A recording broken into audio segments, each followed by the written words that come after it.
Hello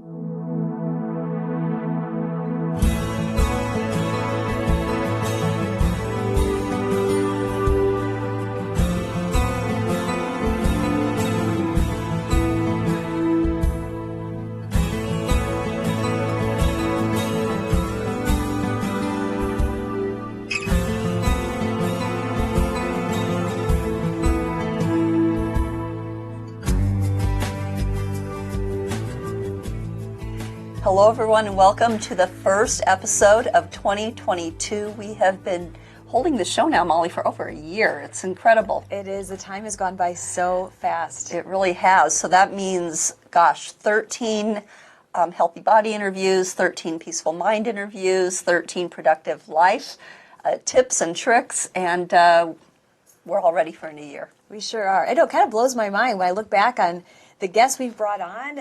It's really amazing information and content, and I'm just so pleased and honored. Me too. To be able to do this show together. Me too. God willing, we'll have another wonderful year and some great guests for everyone who are in our audience, either listening or watching our show.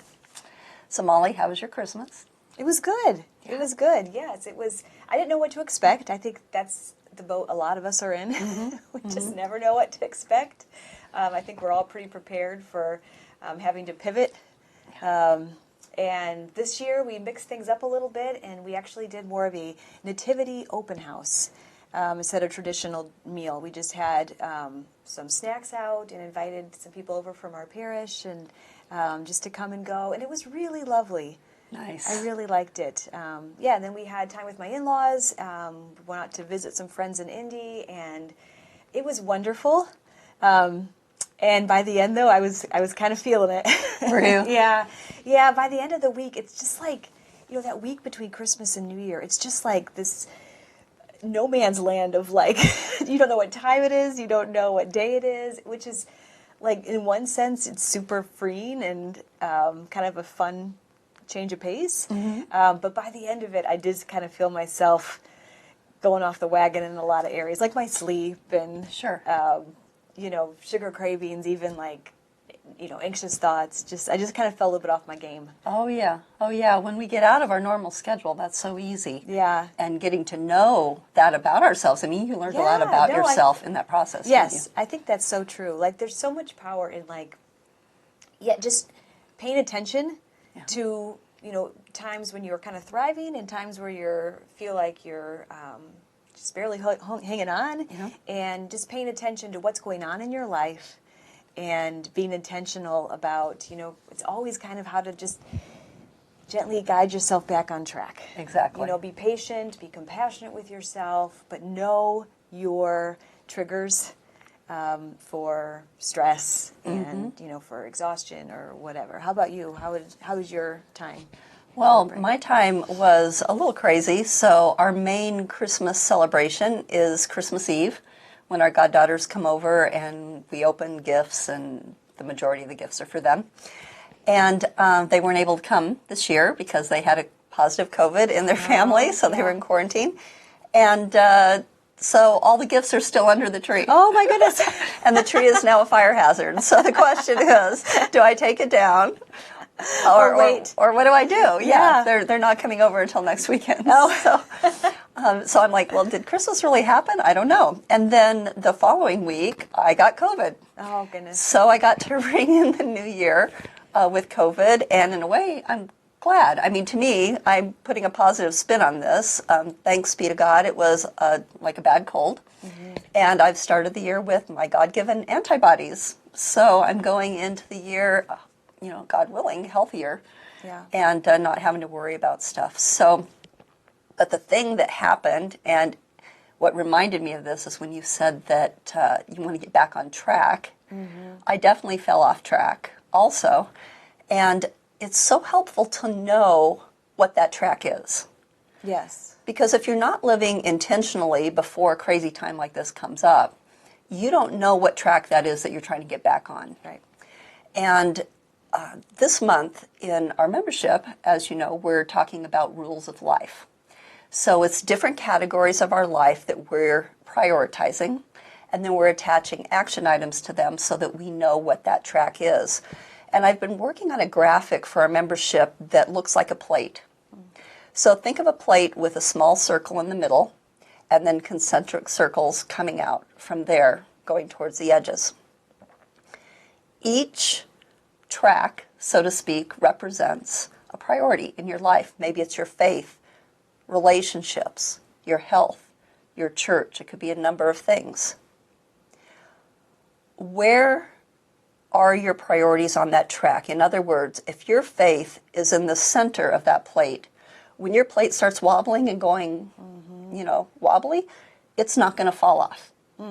If your faith is on the outer circle, then reading scripture, prayer, all the things associated with your walk with God is going to fall off the plate.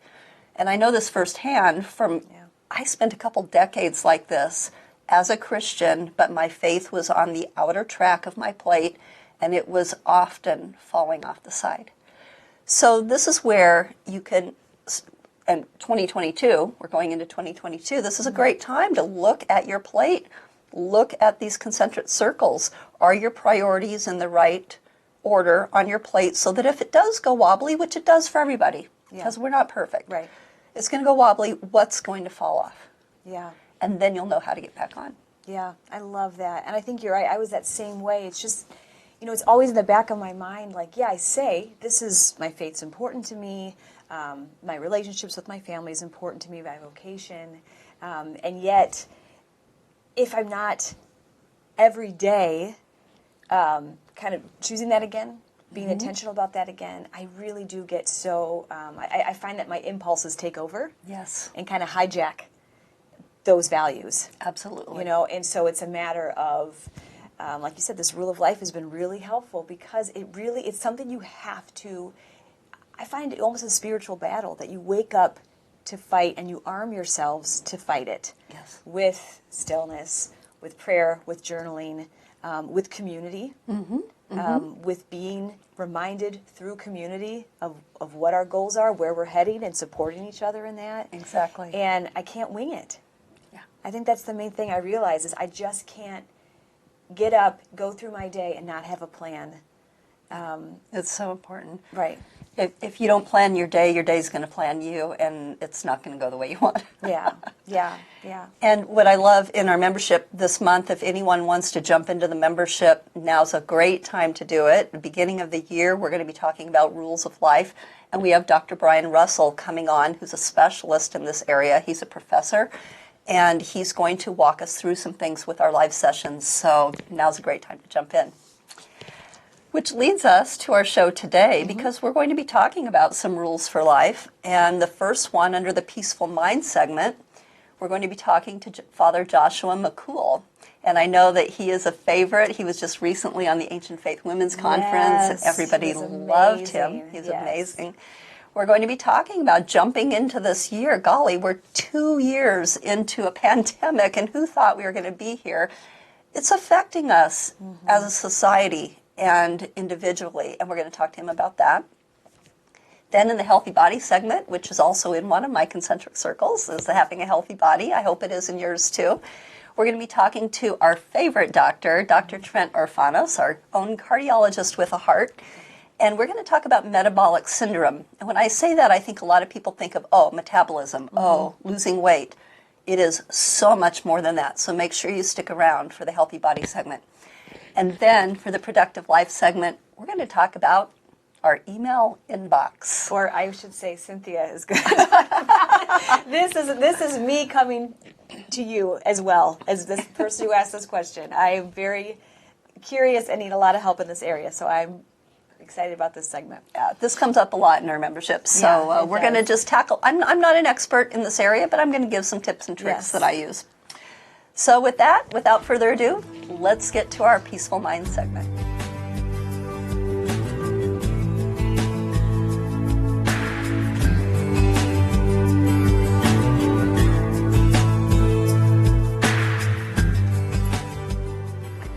Father Joshua McCool has been serving as the Dean of St. George Cathedral in Pittsburgh since 2012. Before that time, Father Joshua worked in the counseling field for 16 years. This involved work in a family-based, school-based, and an outpatient setting.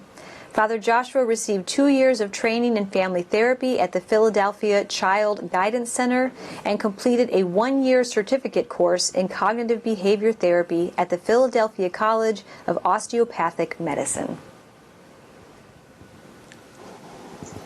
Well, thank you for being on with us today, Father McCool. We are so excited to have you. You have been at the top of our list for months, Yes. And I'm really glad this worked out. So thank you for being with us today. Yes. In fact, when we first started this show, Father, you were on our short list. So it's taken us a year, but we're thankful you're here with us. No, thank you. Thank you for having me. It's a privilege. So we want to talk to you a bit today. There's many things we could have talked to you about, so trying to narrow that down. But I think something on the forefront, probably in everybody's minds, is the pandemic. It's hard to avoid it. And I know many of us may have kind of limped into 2022 after 2 years of dealing with the pandemic and all of the ripple effects of the pandemic. And it seems like there's a sense maybe in the air, maybe of tension. Maybe a lot of us are feeling, I don't know if this is the right word, but unhinged a little, or drained spiritually, mentally. And wondering if you could help us maybe just better understand why, how this pandemic may have affected or is affecting how we interact with one another and our world. Yes, no, absolutely. That's an excellent question, and it's really refreshing to hear someone ask that question, even because it's something we should all be asking more, and even in the national dialogue in our country, this should be talked about, and it never ceases to amaze me about, in all the coverage of the pandemic, we're not talking enough about the psychological or spiritual effects of it on us. And the effects of the pandemic, especially at this stage, are ever so subtle, and I would even go so far as to say insidious even. It's very subtle. It's very hard to get our finger exactly on how it's affecting us. In the very beginning, it was a little more obvious. Like in the spring of 2020, it was more spoken about, and it was more obvious. And all of a sudden, as we got deeper and deeper into the pandemic and got a little more used to it, it became a little more harder to be consciously aware of how it's affecting us. But I think, part of the answer lies in taking a look on how we were living before the pandemic. And something I was speaking on often before the pandemic was this pace of life in which we live in this country. And then, of course, even for Orthodox Christians, we're in the world. Okay, we're not of the world, but we're in the world. And Americans were already living with a full plate. Many of us, especially if you're raising a family, and you have your kids involved in what people normally have their kids involved in, we're going nonstop, morning till night. And we never allow space for the unexpected, and that's one of the reasons why America was already an anxious country before the pandemic. We were already not doing well from a spiritual or mental health perspective even before the pandemic. And I remember saying before the pandemic, this is not sustainable. We cannot live our lives with our plate completely full, because what happens then when something unexpected happens, whether to us as a society or even in our individual lives? The average American family is going nonstop, morning till night, almost no downtime, and our lives kind of take on this frenetic pace, and people can't catch their breath. And increasingly, even before the pandemic, people had that proverbial deer in the headlight look on their face. And people were anxious because they felt out of control. It was probably one of the most common anxiety symptoms that were being reported. I feel like I can't catch my breath, my life is swirling around me, and I feel out of control. Well, and then comes the pandemic. And that is exactly what we were talking about, an event that just spills the plate. And, in the end, we have to learn to to leave a little room in our life for the unexpected, so that if the unexpected happen, I will have the bandwidth and the wherewithal to deal and to cope with it. And all of us, including myself, don't always do the best job of doing that. And I don't want to jump around, but I know at the retreat I made the point, I quoted a quote from an article that kind of by and large, Americans are not very good at coping with grief and loss, and that we tend to numb out through consumption. And consumption could be keeping busy, distraction, material possessions. We could go on and on. And so the state that we were living in before the pandemic, and also how we handle grief and loss, is all kind of coming to a head now. And then mix that all together with the pandemic. And so,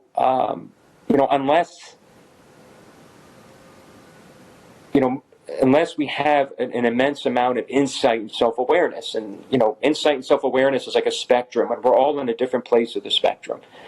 And one is not right or wrong. We're not a better person because we have more insight or more self-awareness. Sometimes life is more difficult when we have a lot of insight and self-awareness. It could be a two-edged sword. We see all the time that people who are really insightful and self-aware sometimes could even suffer a little bit more because they just see too much, and they observe too much, and they perceive too much, and as a result, they feel a lot too. So sometimes it's a blessing to perhaps not be on the extreme of intense insight and self-awareness, but we also don't want to be at the other extreme. Okay, so now this we find ourselves in the late stages of the pandemic, and it's very confusing experience right now because many of us feel like, I should be feeling better by now. I mean, this is almost over.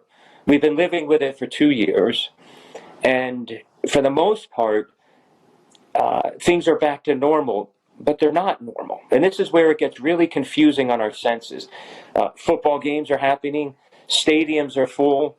Even indoor sporting events like hockey games are, have fans back in there. We're going to church.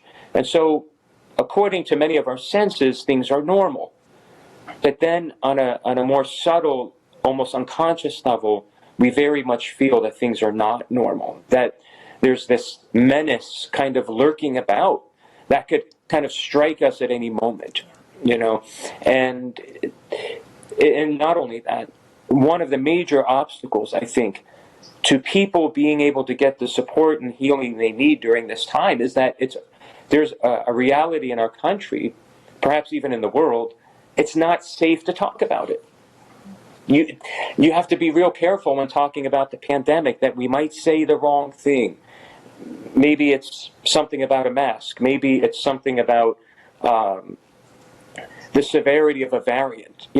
Well, how mild is it? And we, throughout the course of the past 2 years, there have been times where we couldn't even share positive or hopeful news without the fear of offending someone. They were very weird dynamics have been at work the past 2 years. And so we've almost been forced to not talk about it. We're bombarded by it. And this is what's so not fair for many of us. Some of us, we like to watch the news, or we like to read the paper, or it's, we have our phone, headlines come up on our phone. So we're bombarded by it. But our opportunities to talk about it have been limited because it's such an emotionally and sadly politically charged subject. And I don't know about you, but I can remember, throughout this whole time in the pandemic, I've tried to be an optimist. We should all strive for resilience, God willing, but always looking for the silver lining. And I can remember very early on, trying to say, well, but it looks like, we might have a vaccine by this time, or it looks like this variant's more mild, and all of a sudden people are looking at you like you have 3 heads. And almost stepping back, like, what do you mean? Like you're speaking a heresy or something. And so these are all the realities that we've been dealing with, and that have really hindered our ability to cope as we should with the pandemic. Our ability to even talk about it and even get comfort during it has been hampered and limited. And also, of course, we've had this, the politics mixed in, and I won't get into that. We'll stay away from that. But unfortunately, the pandemic became politicized. We had the presidential elections, and we couldn't respond to the virus or pandemic without almost being boxed into a certain political party, which was most unfortunate, And so throughout the course of the pandemic, we became a threat to one another physically because each one of us was a potential carrier of this virus. And then when the politics came, we became a threat to one another in the sense that because of the polarized politics, each person we passed at the store, we didn't want to talk to them, look at them, or say hello because they could be one of those, somebody on the other side of the political divide. So all of this is toxic, and it's all acting on us. And then we're deprived of the ability to be able to talk about it openly with even some of our closest friends because we just don't know where they are at with regards to their views and reaction to the pandemic. And we might inadvertently step into that minefield of politics, you see. So it's, and then of course I'll try to wrap this up. We hear about the Great Resignation. This is just my opinion, of course, and I kind of call it the Great Traumatization, because in my opinion, the Great Resignation is actually a trauma response, that our society has been collectively traumatized. And, the media very much present it as, well, people are just deciding they want to do something different. That's great. There's nothing wrong with that. People are burned out. Yes, they are burned out. But why are they burned out? You see, we have to continue to walk it backwards and to come to the reality that to heal from this, we have to approach it from the fact that this was a traumatic experience. But to be fair, so long as something is still ongoing, when a painful or traumatic experience is ongoing, we really can't heal from it until it's done and over. So it's good to start talking about it now so we all know what to do. But the Great Resignation is, in my opinion, is really the Great Traumatization. That our society has largely become traumatized, and not just by the pandemic, but by all the other ugly things that have happened over the course of the past 2 years. But I was going to get into what we should do about that, but I don't want to keep consuming time.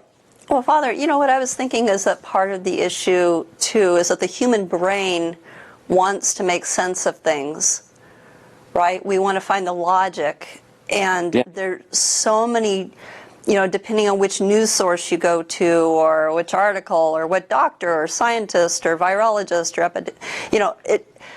there's so much conflicting information out there. So the human brain, I think we're trying to discern what's right, what's wrong, and different people's brains are logically going to one or the other. Not that there are just two positions, but and like you said, that is just making everyone nervous around each other because you don't know. Like, I don't know what Molly's logical brain brought her to. It's most likely different from what mine did, and so can we even talk about this? So it's so stressful. But I think that's just the way God made us. He wants us to make sense of things. So there isn't a lot of sense out there right now. I think we're still as confused as we were 2 years ago. So what do we do? Where does that leave us? How do we handle these stressors? How can we make our life better this year? No, absolutely. And we talk about disenfranchised losses. A disenfranchised loss is a loss that is a real loss for us, but our society doesn't readily acknowledge as a loss, therefore we don't talk about it. So what you just said is exactly that. We're not sure the person sitting next to us or who we encounter, if we can talk about it, because where they're at, so it literally becomes a disenfranchised loss. I'm suffering the effects of it, but I can't really talk about it. So, but what we can do about it. One of the things I've been certainly just teaching my parish and any Orthodox Christian that engages me on it is we do not follow the narrative of the left or the right or the up or the down. We follow the narrative of the gospel, right? And in everything that we do in engaging the pandemic and in our response to it is, in the end, what would Christ want me to do? I don't care whether if I do this, or if I do that, if it means the right would be pleased or the left would be pleased, that has to be, our mind has to be cleared of the politics, really. As Orthodox Christians, we just, especially at this time, I'm not sure spiritually we can afford to dabble in it in this time and age. And so there has to be really a letting go and giving up of the politics and saying, now more than ever, I have to let go because they are not spiritually safe for me. And so now I am going to invest in the narrative of the gospel. And that means I'm not tied down or locked down by what any political party is telling me I should do, whether it's about, my safety practices or vaccine or whatever it does. I'm going to follow the church. I'm going to follow Christ. And what this does is it kind of gives us an immunity against suffering further losses during the pandemic. For example, the loss of friendships. That's one of the big losses that come out of this. Most of us can say, yeah, I hemorrhaged a few relationships over the past couple years. They're just not the same, but if, as an Orthodox Christian, we're following the narrative of the gospel, we can preserve all our relationships. Because what this means is, let's say we encounter someone and inevitably, the pandemic comes up or opinions come out. Always operating in our mind is this awareness, a conscious awareness that we can literally self-talk it to ourselves and say, listen, okay, it's very clear right now that we're on two different ends of the spectrum here. But you know what? Who cares? It's okay. Because this is a fellow Christian. This is a fellow human being made in the image of God and a child of God. So there's no way, and I value that more than anything, so there's no way I'm going to allow this temporary tragic time to kill and murder a relationship in my life. It's just not worth it. And so when we enter into dialogue or incidental interactions with people, it's almost like we come to the brink of a body of water, and it's murky. And it's at that moment that we say, you know what, I'm not wading in there, because I'm just going to get dirty, and who knows what's in there, and I'm really don't feel like doing all that extra work of cleaning myself off. So we just stay at the edge, and we observe. And so we kind of have to learn to do that in our interactions with one another. And it helps stay away from the passions, just the ability to listen and to hear that, okay, this person has very different practices than I have, but I love them anyways. Because the most important thing is they're my brother and sister, whether they're an Orthodox Christian or not. And so ascribing to that mindset is critical, and certainly has helped me tremendously throughout this pandemic. And certainly I've not done things perfectly, by no means. But it is effective if we put it into practice. But also, there's so much we don't have control over. We tend not to do well with powerlessness. But there are things we do have control over. And, I was thinking today, you could actually borrow some theology from the Orthodox marriage service here. When we put, crowns on the heads of the husband and wife, there's multiple meanings to it. There's martyrdom, but also the husband and wife become king and queen over their little creation. Their home becomes a miniature version of the kingdom of God. And that's where the answer lies, is that we have control within our own homes. You see? And so we can't control what goes on outside of us. We can't control the media. We can't control how things are reported. We can't control the virus. We can't control people's response to the virus. But we can control this little kingdom of God that's within our own home. And we have to be more deliberate about that and more conscious of that and take comfort in that. So that when I come home and I hang my coat up, I breathe a big sigh of relief, because this is a little bubble where I do have control. And I think sometimes we miss that and take that for granted.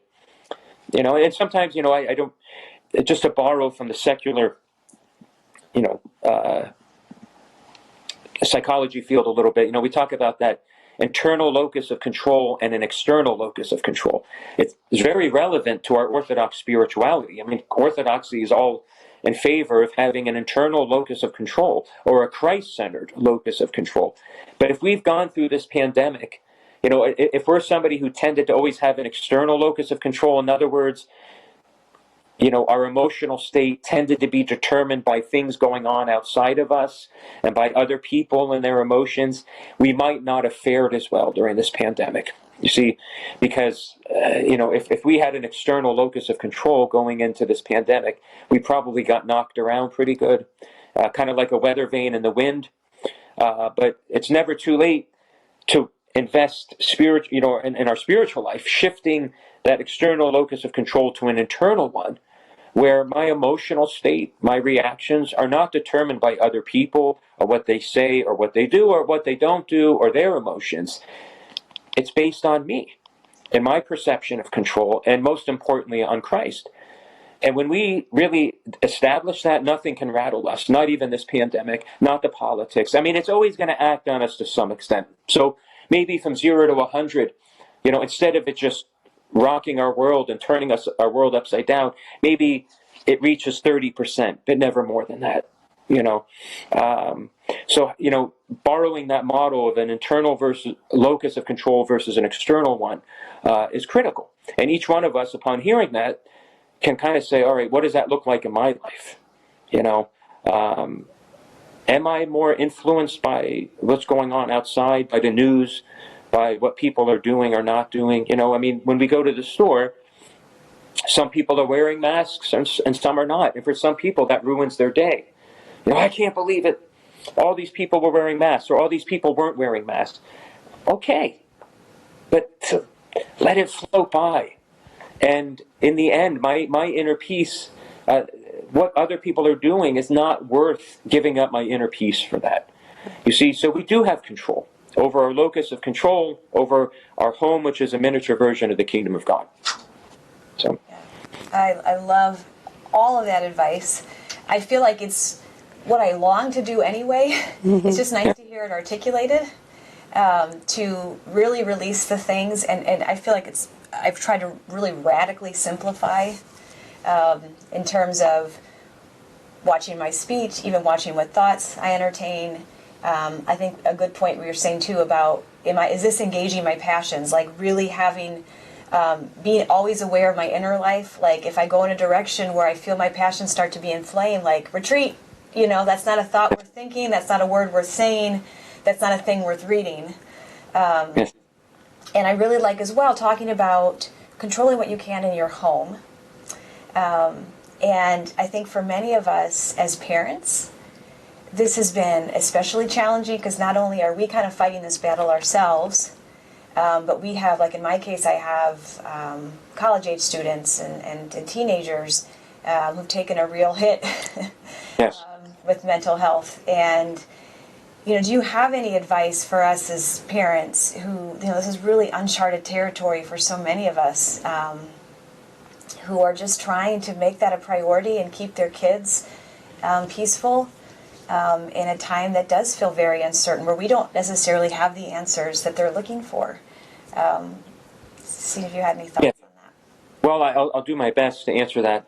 It's an important question. It's a big question, but balance. Orthodoxy is all about balance, and I think this is something we don't talk enough about in the Orthodox life. Balance, balance, balance in all things. And the Orthodox phronema is based on balance and avoiding extremes. And so with our children, to make sure to keep things balanced. And what does that look like? Really it means avoiding extremes of the pandemic. Some people are living under extreme lockdown still and not letting their kids do anything. After 2 years of that, that probably is not healthy for our kids psychologically. And then there's another extreme where maybe we've just completely given up and we're letting our kids do everywhere. I'm not saying anyone is right or wrong. That's not for me to say. I will not. So, it's not for us to judge, but balance. And so my message would be for each one of us to make sure we're being balanced, that certain things we're doing and maybe there's certain things we're not doing. But above all else, it's really, we do have to accept we have limited control over what our kids are getting exposed to. And when we try to control too much what our kids are being exposed to, it's going to make us feel more out of control. There's that saying, the more we try to control what we can't control, the more out of control we feel. It's only when we let go of our need for control that we truly gain it. Now, of course, we just become lackadaisical parents and just, hands off. No, I'm certainly not saying that at all. But they are going to be bombarded by this. But predictability in the home, maintaining routines, letting them do things, and and most importantly, it never ceases to amaze me how children can pick up on our emotions. So early in my own parenting, I used to think, as long as I don't exhibit certain outright behaviors or say certain things, they'll be fine. But children can pick up on our affect, on our mood. They literally, and I don't want to, I'm kind of writing about this right now, but we literally pick up on each other's nervous systems. It's very powerful. And so our kids can tell when mom or dad are anxious or upset or tense or down. And it's, they pick up on all that nonverbal stuff. And so as parents, one of the best things we could do is be very self-aware. What is the condition of my nervous system at any given moment? It's never going to be perfect. But am I being a peaceful and stable and soothing presence for my kids? Are we still doing fun things? Maybe some families couldn't do their normal family vacation, but do something. Try to minimize the losses. And I think that's the most important thing, is damage control. We can't stop everything, but try to minimize the losses and be creative. So if our kids lost a high school graduation, if they lost the last day of their middle school, if they lost a vacation or they lost a camp session, we all too often during this pandemic, we just give up and just say, but we don't have to do that. We have to be creative and deliberate and find ways to replace those losses to some extent. Go visit a school. In our backyard, we invite some people over and we have our own little graduation, or we take a smaller trip. We have to lean into this and not just resign ourselves to the fact that we're powerless and helpless, because we're not. And we can be creative and help replace some of those losses. And of course, being aware of our emotional state with our kids, that we're not giving off anxiety or depression. We're never going to be perfect, of course, but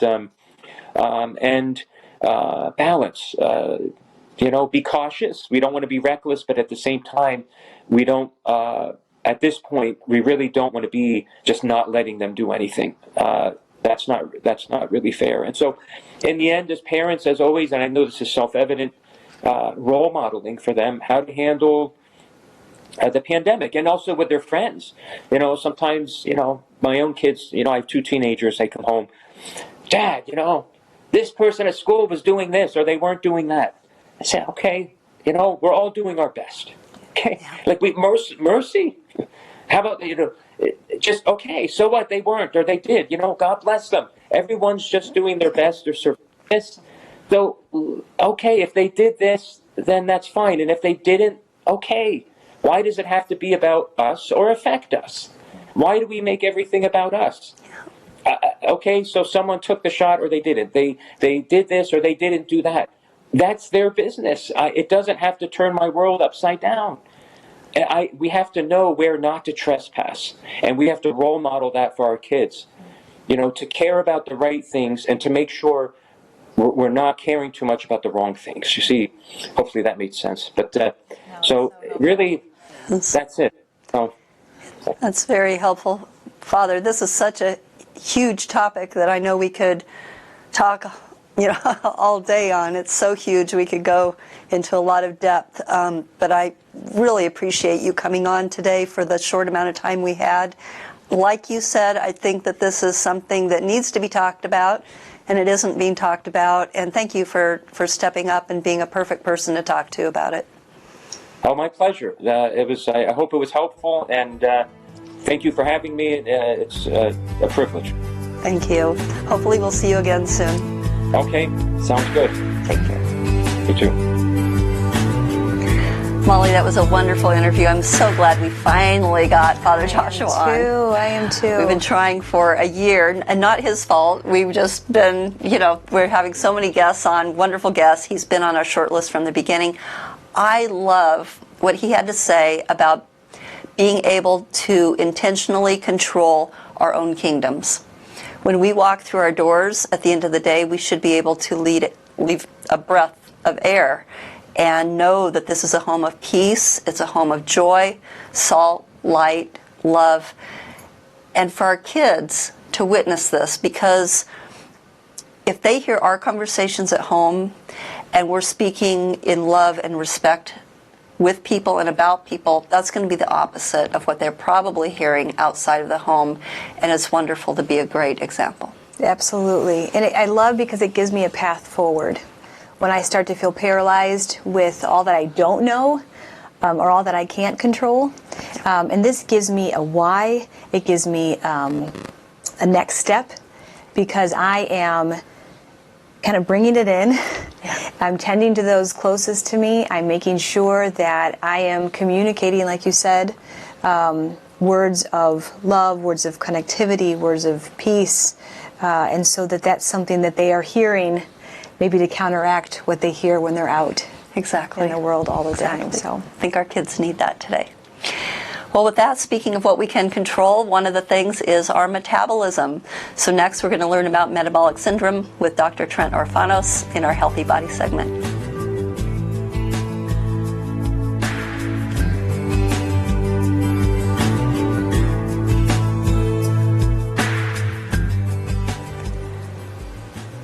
Dr. Trent Orfanos, a graduate of the Indiana University School of Medicine, is a highly respected functional medicine cardiologist in Crown Point, Indiana. He's board certified in internal medicine, cardiovascular diseases, integrative holistic medicine, anti-aging medicine, and functional medicine. He's also board certified by the American Board of Integrative Medicine through the American Board of Physician Specialties. Additionally, Dr. Orfanos is a member of the American College of Cardiology, the Institute of Functional Medicine, the American Academy of Anti-Aging Medicine, and the Academy of Integrative Health and Medicine. Dr. Orfanos currently serves as an Associate Clinical Professor of Medicine at Indiana University School of Medicine. Dr. Orfanos' combination of functional medicine and cardiology has influenced thousands to embrace principles of a heart-healthy lifestyle rather than simply address disease symptoms and management.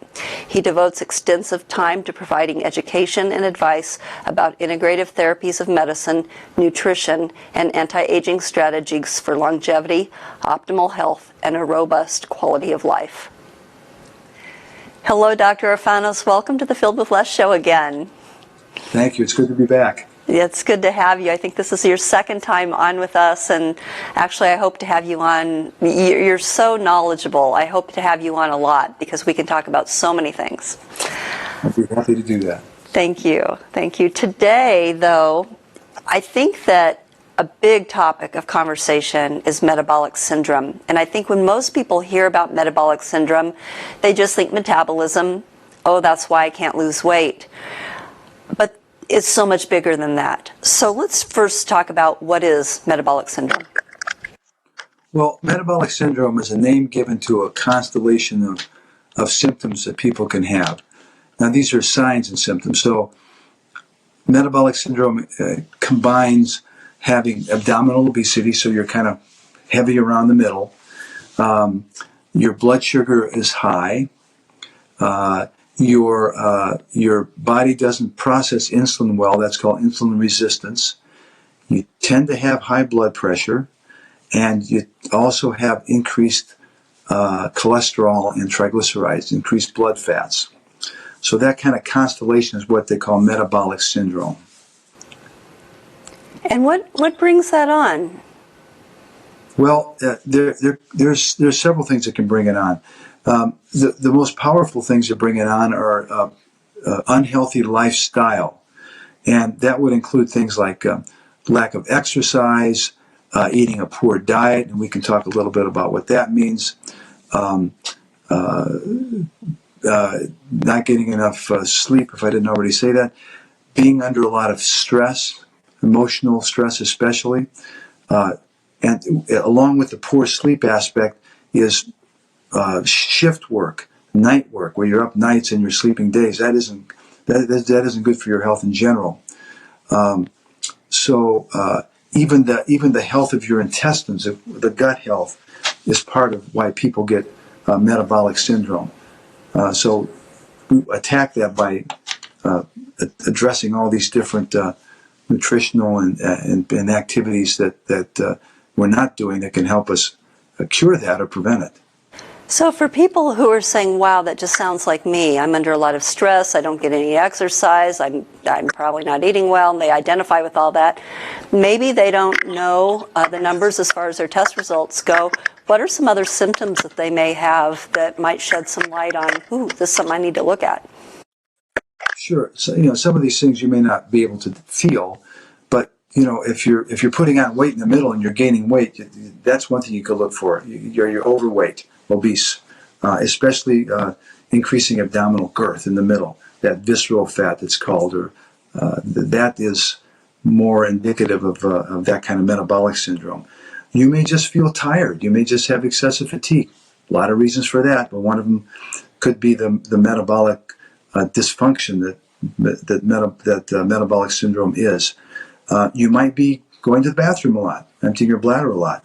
As our blood sugars go up, our bodies try to get rid of the excess sugar in one way by, peeing it out, so to speak. So you may find that you're going to the bathroom more often.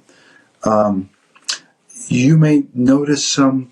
The other thing you can notice is sometimes you'll see our folds and our creases. Sometimes underneath our arms, sometimes around our neck. Those creases can become very dark and hyperpigmented, and they call that acanthosis nigricans. And that can be a sign of metabolic syndrome, insulin resistance, diabetes. So you can look for those kind of telltale signs that can lead you to look a little closer about yourself. And you can actually measure your waist circumference and your hip circumference. Now in men, that should be about 1-to-1. In women, it's more like 0.8-to-1. If it's above that, that's also a risk factor for having metabolic syndrome. So you want to have a nice narrow waist and that doesn't go over the size of your hips for men and a little smaller for women. Okay. So if someone is experiencing the symptoms and then they know that their lifestyle is reflecting a dangerous one when it comes to metabolic syndrome, you said that we could go into a little more with nutrition. Let's talk about what people can do. So the things that by the way, I just want to throw out the statistic because it's kind of sobering.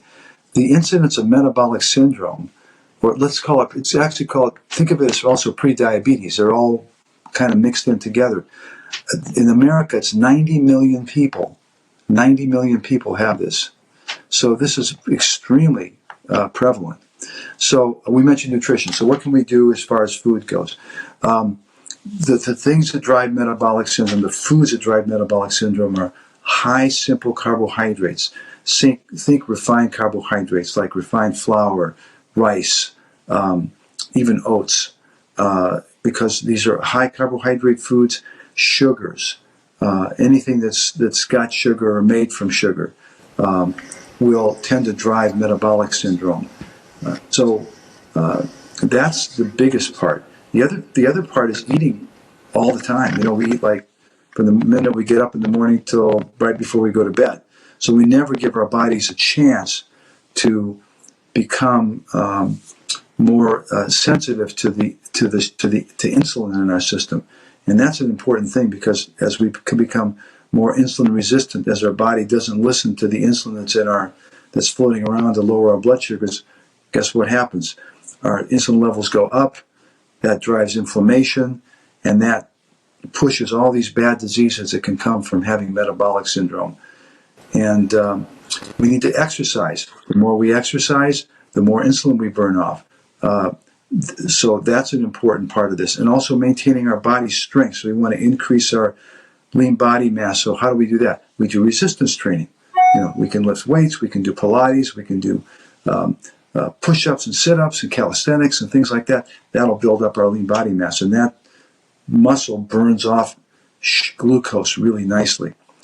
We want to lower our stress levels. We want to practice prayer, relaxation, meditation, so that we can lower those stress levels. We want to get good sleep because poor sleep will drive up insulin levels and promote the metabolic syndrome that we're trying to stop. We need to eat really clean. I mentioned the good foods, but also clean foods, because the pollutants that are in the foods, the organic pollutants and the pesticides and the herbicides, those drive insulin resistance and metabolic syndrome also. So think organic, think eating as clean as you can. That will help you prevent this, and a whole host of other things that can go with it. Yeah, I love that you brought in the toxins. I'm also thinking heavy metals and mycotoxins and environmental toxins, the fluoride in our water, making sure we have clean water. So many toxins out there that it's good to know about. And I don't think, and I'm sorry to interrupt you, Dr. Orfanos, but I don't think a lot of people, they think metabolism or metabolic syndrome, they think overweight, obese. I don't think that most people put that together with, hey, it's what I'm putting on my skin, like toxic, lotions and that kind of thing that enter my bloodstream that are causing this problem too. So I love that you brought up toxins. Yes, and really, whatever we put on our skin, just consider you're putting it in your mouth, because your skin absorbs it just like you do when you swallow something. So keep in mind, whatever you're putting on your skin, would you drink it or eat it? Yeah, probably. A lot of things, probably not. Exactly. So I want to ask you, so we know that the lifestyle that you talked about, the sedentary lifestyle, eating toxic food maybe, all kinds of stuff that people are doing that aren't necessarily healthy. We know that a large population practices these. We also know that we've kind of been programmed to think, oh, you're tired, you're not sleeping well, you're putting on a little weight or whatever. Oh, that's all age. That's just age related. There's nothing you can do about that, right? So many people hear that, so they think, well, why even try? I'm not even going to worry about this. I'm just going to eat what I want to eat, do what I want to do, and live with these symptoms. But I want people to understand the ramifications if they let this go. What are some of the ramifications? Yes, that's true. Well, the bad things that can happen are basically most chronic diseases you can think of. Metabolic syndrome, you're 5 times more likely to become a diabetic, for instance. You're on your way to diabetes. Diabetes isn't like one day you're not a diabetic and next day you are. It's shades of diabetes, pre-diabetes that leads up to the actual moment where you're diagnosed with it. So diabetes is one. Heart disease, the number one killer. Coronary artery disease, vascular disease, comes from metabolic syndrome. Strokes, more vascular disease, blockages in the carotids that impair blood flow to the brain that can cause a stroke. Cancer is tied to metabolic syndrome. So the number 2 leading cause of death. And the number 3 leading cause of death is Alzheimer's disease, dementias. And dementia is also directly linked to metabolic syndrome. Some people even call it type 3 diabetes. It's like type 1, type 2, and now they call it type 3. Yeah. In the brain. So insulin problems in the brain that are part of metabolic syndrome. So you can avoid or delay, or possibly even prevent these by living a reasonably healthy life and taking just some precautions. And it's not just, so I don't die of a heart attack at some age, or I don't get demented, or I don't get Alzheimer's, or I don't get cancer. You'll feel much better. When you eat like this, your energy levels improve, your mental sharpness improves, your overall vigor improves. Your strength improves. Your weight comes down. You just feel better, look better, act better, and arguably live longer, better if you do these things. So it's a big payoff all the way around. You're not just suffering for nothing. Right. And there's a lot of ways to have your cake and eat it too a little bit, where you can eat foods that are, let's say, sweet but are low carb and so forth, that are healthy sweet things. that aren't sweetened with sugar and things like that. So there's ways around that, so you can still have that. The better you take care of yourself, the better you feel about yourself, the better you're going to treat other people. Yes. And the more, and that easily translates into better relationships. So that's an important point that you've brought up. Well, thank you, Trent. I appreciate that you came on today and that you're willing to share your knowledge with so many people. It's one of the things I admire most and respect about you, and that your education and that your big heart surpasses most every doctor I know. And I just wanted to thank you again for being on the show. Well, thank you for having me. I really appreciate you putting me on. Thank We'll you. talk again. Yes, let's talk Well, again. God bless. God bless you too. Well, as always with Dr. Orfanos, it was a wonderful interview. As I said many times, I just love talking to him. And for those in the audience, we apologize for any feedback or any noises that you were hearing. We don't know where those were coming from, but we think that his content far surpassed the audio quality. So we hope you enjoyed what we had to talk about. Yeah, you know, when I listen to Dr. Orfanos speaking, it just reminds me of that. You have to choose your hard. Yeah. You know, like, it does seem like hard, right, to do the exercise, to change our diets. And, you know, and I go off the wagon too, and it's good to be reminded that, like, you're going to choose a hard at some point. Yes. Either now or later. Yes, it's going to be either with your lifestyle or it's going to be with whatever disease Right. or issue you end up with. Yeah, yeah. And it's just a good reminder that it's worth the effort. Absolutely, absolutely worth the effort.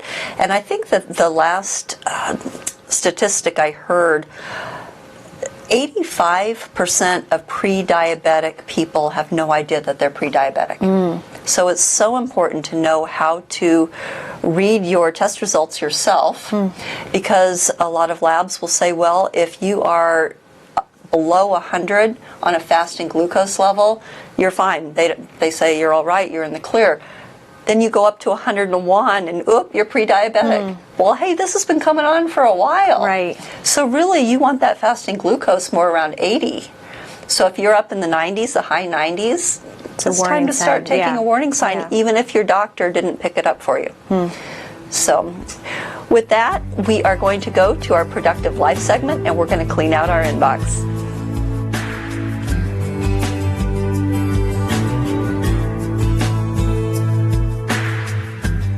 Today's community question is, how do I declutter my email inbox? And Cynthia, I'm going to turn this one over to you, because I honestly could have written that question, because I'm right there with everyone else who feels a little bit overwhelmed by the chaos in their email inbox. Yes, I've heard you mention this before, because as our audience may or may not know, in our membership we have a Tuesday morning Molly's chat. So everyone who can and wants to gets together and they talk with Molly and with each other, and you guys have a great time together. And I know that this has come up on a number of occasions, and so much so that we're going to be bringing in some specialists down the road. But to tide y'all over, first of all, this year, something that I've been doing, I have Gmail for one of my main email addresses. And I've been going to all mail, because I use a program called SaneBox, which separates all of my emails out. So I have my inbox, Sane Later, which are things that aren't that important, Sane Next Week for things that I want to put off. So it's SaneBox, if you haven't looked into it, is a great tool.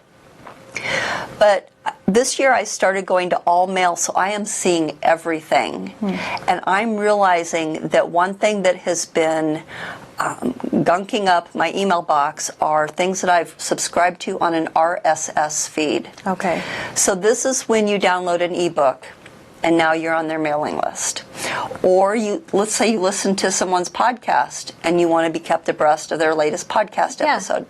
So this is a wonderful thing. Yeah. But there are some companies out there, like one called Feedly, that will take all of the URLs from all of these RSS feeds and put all these emails into one spot, so they're not junking up your email box. Oh, that's great. Yeah, so that's a really good tool. Another thing that I found was that I downloaded ebooks or whatever the freebie was, and then later found that this really wasn't a person or an organization that I needed to continue to follow, Yeah. and yet I'm still getting Right. their emails. So I just unsubscribed. So I have been unsubscribing like crazy, and it's only taken about 10 minutes a day when you put all the time together to just hit the unsubscribe button. Yeah. Now, of course, we don't want you to unsubscribe to the Filled with Less. Do not. Weekly will. Do not. That's the Said that only one. one. Star it. Yeah, star that one. But then also, something I want to make you aware of, though. If you go to unsubscribe to an email, and maybe it's from an insurance company or CBD or whatever, you know, all these emails, you wonder, how did I get on their list? And you go to unsubscribe and they ask you for your email address, be very careful, because a lot of times that's their way of knowing that they've made a connection with you, and then they can also send malware over your gosh. system. So, Okay. so don't do that. So I never plug in my email address. I figure if they're legit, they already know it, and it's a safe unsubscribe. A couple other things that I do is I have several email addresses. I have one that I give to everybody. I use it rather loosely. And I know that this is where RSS feeds are going to come in and things like that. I have another one that I use strictly for business, and I guard it with my life. I don't give it out to that many people. Yeah. So I know that that is only going to be business related. So it's good to segregate your emails so that you're not, you know, let's say when you go to stores lately, Yeah. you go to checkout, they ask you what's your email address. It's okay to say no. I say, no, I'm sorry, I don't want to share that. Well, why do they want it? They want to send you their sales or whatever. This is something that I found particularly true with older people who have emails, and maybe they're not as computer savvy, and they think it was a novelty at first when they first got their emails. I'm talking about my mom, for one. When I go into her email box, she has emails coming from every single store she's ever been to and every single thing she's ever Googled, and it is nuts. So be really, really careful about who you give your address out to. And then actually I wrote a couple more down. First of all, emails are a lot like working with paper. And I love the touch once philosophy. So you go in, you see the email, you either deal with it, you delegate it, you discard it, you do something with it. You don't just let it languish there for, another day. And if it's something that you're afraid that you're going to need down the road, go ahead and archive it.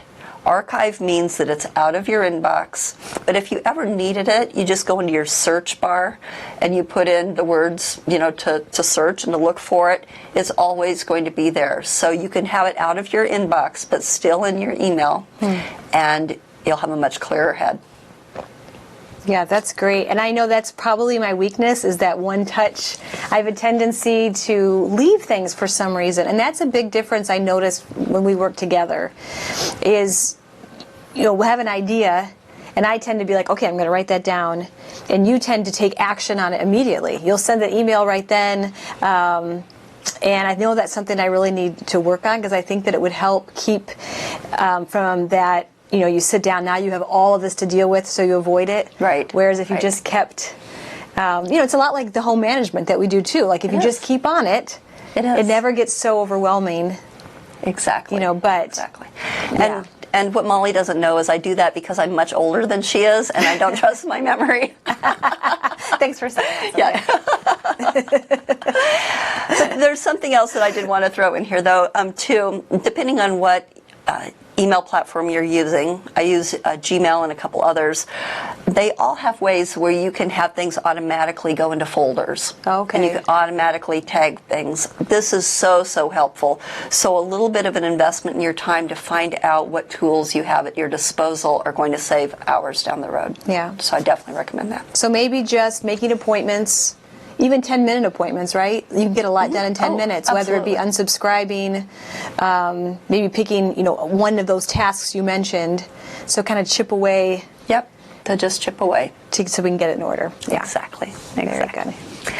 Well, that concludes our January episode of the Filled with Less show in happy 2020. 2022? 2022. 2022. I'm losing track of time. 2022. But of course, there are ways that you can keep in touch with us. One is the Filled with Less membership. You know that we're a membership-supported ministry, and we do everything we do for you guys. This month, as we alluded to earlier, we're talking about rules for life, and we have Dr. Brian Russell on for the live session. It's not too late to sign up for that. And then next month, I will be talking about energy and how to have more energy in your life, less fatigue. And I think that is something that we all want. Yes, that sounds perfect. Yes, yeah, I'm yes. looking forward to that. So I'm not sure if I'm bringing in a special guest for that, but stay tuned. Go to the filledwithless.com to the membership site, and you can sign up for that and take a look at everything that offers. Good, good. We also have the Filled with Less book club. So this month we are reading The Northern Lights of Christ by Nick Hartman. This has been a great read for winter. I've been really loving it so far. It's going to be fun, I think, to discuss. We're going to be together on the 29th, January 29th, via Zoom at 11 a.m. Central. If you're watching this instead of listening to it, you may see on the screen it says 10 a.m. Central, but we have shifted that to 11.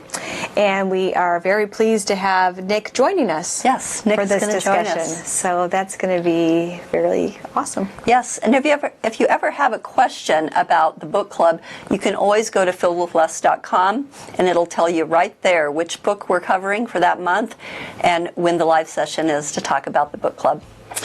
So with that, we thank you for joining us for this wonderful first show of 2022, and we hope that you continue to join us next month.